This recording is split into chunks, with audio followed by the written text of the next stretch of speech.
Ang manugang kong trilyonaryo. Kabanata 576. Napakunot-noo si Janine, waring may namumuo sa kanyang alaala habang nakatitig sa isang pamilyar na likod. Sandali, parang siya yung Meniochis kanina, bulong niya sa kaibigan, sabay turo kay Andrew Cheng. Napasinghap ang dalagang nakapink. Ha! Yung manyak. Yung VIP na si Fred Nas pa mismo ang sumalubong. Parang likod lang ang kamukha, imposible. Napailing si Janine, puno ng panlalait ang ngisi. VIP daw. Tawang-tawa ako. Pambihira, isang internasyonal na bigatin, yung bastos na yon. Katawan lang ang magkapareho. Imposible. Ngunit ngumiti nang may panunokso ang dalagang nakapink. E paano kung siya nga? Di ba gusto mong mag-asawa ng mayaman, Ate Janine? Baka ngayon na ang pagkakataon mong humingi ng tawad. Humumpak si Janine. Tumigil ka nga.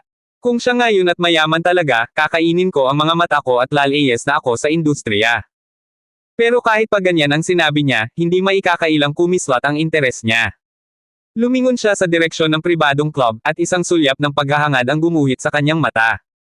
Ang ideya ng isang makapangyarihan at sobrang yaman na lalaki, isang tiket palabas sa karaniwang buhay, ay sobrang kaakit-akit. Daydreaming na naman, Sister Janine. Hirit ng kaibigan niya. Napatawa si Janine at tinulak ito ng bahagya. Muling nagbirohan ang magkaibigan, habang pinipintasan ng kamera ng mga photographer ang ganda at aliw ng kanilang kabataan. Samantala, ilang grupo ang tangkang pumasok sa nasabing pribadong club ngunit pinigilan ng gwardya. Pasensya na po. Pribadong club ito. Tanging VIP lang ang pinapapasok. Kahit mga kilalang negosyante, magalang ngunit mariing tinanggihan. Sa itaas ng pintuan, ang mayabang na karatula, White Horse Manor Royal Private Club. Isang lugar na tanging may password ni Ken Pei o imbitasyon ni Allen Chu lang ang may karapatang makapasok. Grabe! Bulalas ng dalagang nakapink. Kailangan mo pala ng matinding koneksyon para makapasok dito. Kahit bilyonaryo, hindi sigurado. Mas lalong bumilis ang tibok ng puso ni Janine. Ito na ang pagkakataon. Baka nga ang lalaking iyon ang magdadala sa kanya sa buhay na marang niya. Ngunit may tumawag sa kanya mula sa rehearsal area. Napilitan siyang lumingon at bumalik, pero hindi muna niya iniwas ang mata sa pintuan ng club, tila ba sinasambit nito ang pangarap niya matagal nang inaasam.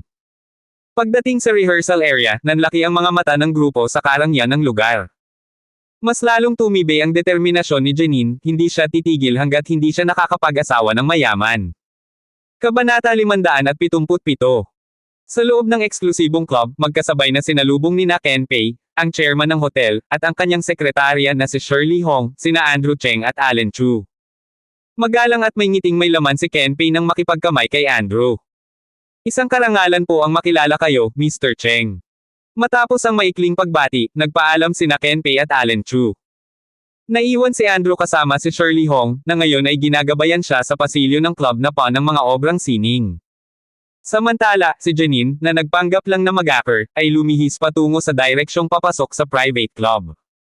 Nakaiskandalo na siyang kasuotan, lantad ang balat, malinaw ang layunin, makahuli ng mayamang isda. Tahimik siyang sumilip sa pasilyo, iniiwasan ng gwardya, at mabilis na lumiko sa isang sulok, subalit bang.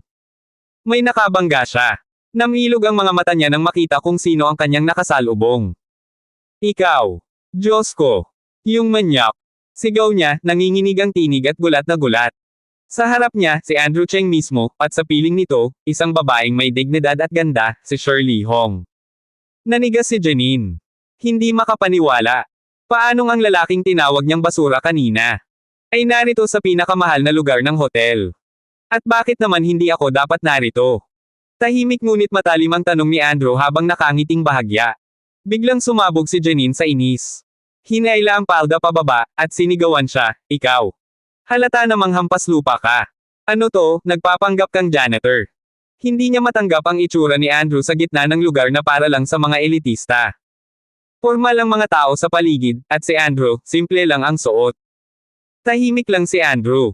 Sadya siyang nagbihis ng simple upang hindi makatawag pansin. Ngunit ngayon, mali pala iyon sa paningin ng isang katulad ni Janine. Ba't di ka magsalita, ha? Umalis ka dyan, istorbo ka. Pag nagsumbong ako, lagot ka. Sinubukan ni Janine siyang itulak. Hindi gumalaw si Andrew. Hindi kita hinawakan. Bakit ka ba ganyan ka-agresibo? Umirap si Janine. Kasi isa kang basura. Sanay na akong may mga baliw na fan. Nakakadiri. Tumalim ang tingin ni Andrew. Artista ka. Pero ang mga tagahanga ang bumubuhay sa'yo. Hindi mo sila dapat alipustahin. Napangisi si Janine, walang pakialam. Ano ngayon? Wala silang pera. Hindi ko sila kailangan. Halata sa'yo. Lahat pera lang ang mahalaga. Naiinis na siyang tinangkang lampasan muli si Andrew, ngunit hindi ito umurong. Umalis ka kung ayaw mong masira ang buhay mo. Magpapatawag ako ng gwardya, ipapahiya kita sa internet. Pati pamilya mo madadami. Nagtigas ang panga ni Andrew. Tumigil sa pagngiti. Hindi ako basura. At hindi mo alam kung sino ang pinapatulan mo ngayon. Napahalakhak si Janine. Ikaw. Nako. Kung yan ang drama mo, dapat nasa comedy show ka. Tumawag siya ng gwardya. Dumating ang dalawang gwardya. Nang makita si Shirley Hong sa tabi ni Andrew, napakunot ang noo ng mga ito. Alam nilang pribado ang lugar, pero may artista na nagrereklamo, at mukhang ordinaryong lalaki ang kasama. Siya. Magnanakaw yan. Pilit pumasok dito. Sigaw ni Janine, sabay turo kay Andrew. Ngunit bago pa makakilos ang mga gwardya, biglang humakbang si Shirley Hong. Isang malutong na plak. Ang gamulat sa lahat. Ang ingay mo. Alam mo ba kung sino ang binastos mo? Isa kang malaking abala. Nanlilisik ang mga mata ni Shirley Hong habang tumitig kay Janine. Napako sa kinatatayuan si Janine, namutla. Ngayon lang niya naramdaman ang totoong takot. Hindi lang basta lalaki ang pinatulan niya.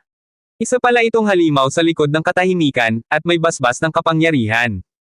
Kabanata 578. Hindi mo alam kung sino ang binabangga mo. Bagsik ang bumalot sa mukha ni Shirley Hong habang tahimik na nakamasid. Hinintay niyang si Andrew Cheng na mismo ang magpakilala sa sarili bago siya makialam. Ngunit si Janine, punong-puno ng galit at kay-abangan, ay hindi nagpaawat. Wala akong pakialam kung sino siya. Basura siya. Hindi siya bisita rito. Sigaw ni Janine, at matalim ang tingin na ibinato kay Andrew. Napailing si Shirley Hong. Bulag na't bingi pa. Hanggal kang babae.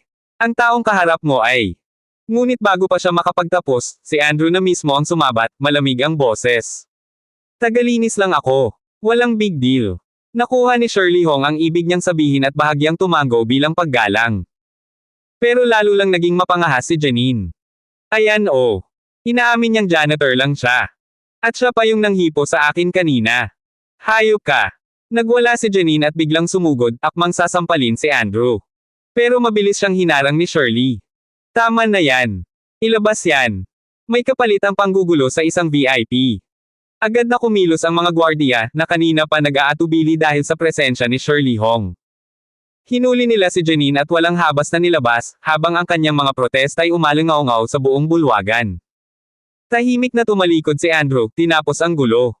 Sumunod si Shirley, nagtatakang hindi pa rin niya ito kayang basahin ng buo. Mr. Cheng, bakit di mo nalang sinabi kung sino ka? Dapat natuto siya ng leksyon. Walang silbi. Gusto ko lang makisaya. Mas kaunting abala, mas maganda, ani Andrew, malamig pero maginoo, at dumiretso na sa main hall. Sa kabilang bahagi ng lugar, nagsimula namang mag-imbento ng kwento si Janine sa kanyang banda, ang Fire Girl, na ikinagalit ng mga kasamahan niya. Kalaunay nakihalubilo ang grupo sa mga negosyante at batang mayayaman. Si Janine, lalo na, ay sabik na mapansin si Hernan Guo, isang kilalang tagapagmana ng yaman sa Shanghai at isa sa mga tagahanga ng kanilang grupo.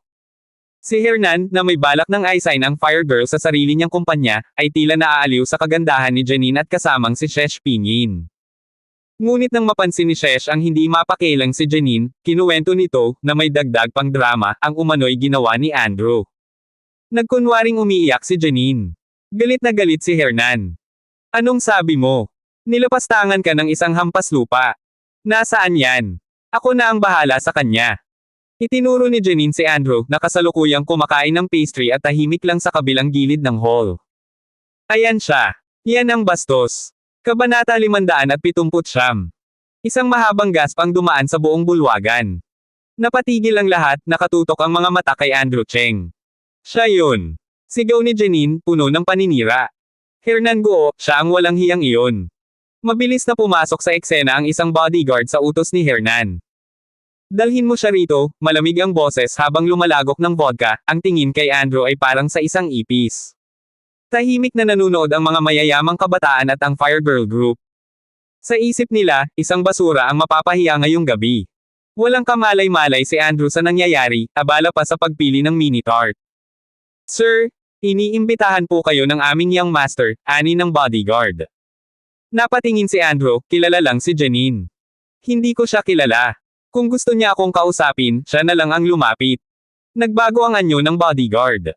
Tinangkang hawakan si Andrew, pero mabilis itong sumipa, tumilapon ang lalaki, tumama sa mesa't nabasag ang mga baso.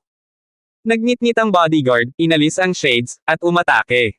Pero parang hangin lang si Andrew, madaling nailigan ang mga suntok. Sa isang iglap, napaluhod ang bodyguard sa lakas ng suntok ni Andrew sa dibdib. Lumayas ka, malamig niyang utos. Humabol pa sana ang bantay, pero dumating na si Hernan Goo, nakakunot ang noo. Tama na. Sigaw niya. Ngayon, pagsisisihan mo ang ginawa mo. Nagitla ang Fire Girl Group, hindi nila inakalang marunong pala si Andrew ng martial arts. Tahimik ang mga bisita, mga taong may koneksyon sa kapangyarihan, ngunit ngayon ay nanunood lang, walang nakikialam. Mayabang pa rin si Janine. Pasensya ka na, Hernan, pero yang hampas lupang yan ang lumapastangan sa akin. Pitikimin mo. Lumapit si Hernan, ngumiti ng nakakaloko. May problema tayo, bata. Humingi ka ng tawad, o wasak ang kinabukasan mo. Tahimik lang si Andrew. May payo ako, at sana makinig ang buong pamilyang Goo, sa loob ng 24 na oras, umalis kayo ng Shanghai. O kayo ang mawawala. Natahimik ang paligid. Nagsimulang kabahan si Hernan. Ngunit pilit nitong pinanatili ang kayabangan. Hindi mo alam kung sino ang kinalaban mo. Kabanata 580. Nabingi ang buong bulwagan sa biglaang katahimikan. Para bang huminto ang oras. Bumungis-ngis si Hernan. Seryoso ka ba? Ikaw, isang walang-wala, may lakas ng loob na takutin ang pamilyang Goo. Tawanan ang sagot ng barkada niya. Sa ayos ni Andrew, sino ba naman siya? Malinis pero simple ang kasuotan. Cleaner, ayon kay Janine. Basura, basura pa rin. Ngunit nanatiling kalmado si Andrew. Sayang ang oras. Aalis na ako. Hinalonggan siya ni Hernan. Hindi ka pa tapos. Wala kang respeto. Nagangat ng tingin si Andrew. Bibigay ko ang huling babala. May 2 oras pa ang pamilyang Goo. Kung hindi, lahat ng negosyo ninyo, magsasara. Nagtinginan ng mga tao. Ang iba, pilit ng pinatitigil si Andrew. Pero si Hernan, lalong nagngingit-ngit. Nagbago ang mukha ni Andrew. Mula malamig, naging mapanganib ang titig. Pinalala mo. Lumuhad ka na lang, Hernan. Ikaw ba ang luluhod, o gusto mong tulungan kita? Nagpigil hininga ang lahat. Isang iglap, isang resback. Pak! Malutong ang sampal kay Janine, tumilapon ito. Bago pa makaangal si Hernan, tinapakan ni Andrew ang paa nito, binigwasan sa ilong, at sinipa sa tuhod. ARRGH. Sigaw ng binatilyo habang napaluhod. Nanlilisik ang mata ni Andrew. Ano ang pamilyang Goo? Bago pa makasagot si Hernan, may boses mula sa likuran. Ano yang narinig ko tungkol sa pamilyang Goo? Lumitaw ang isang lalaking nasa gitnang edad. Matikas, maimpluwensya, at may presensyang yayanig sa buong hall. Humigpit ang tensyon. Hindi na ito basta away, ito'y gyera ng mga halimaw sa dilim.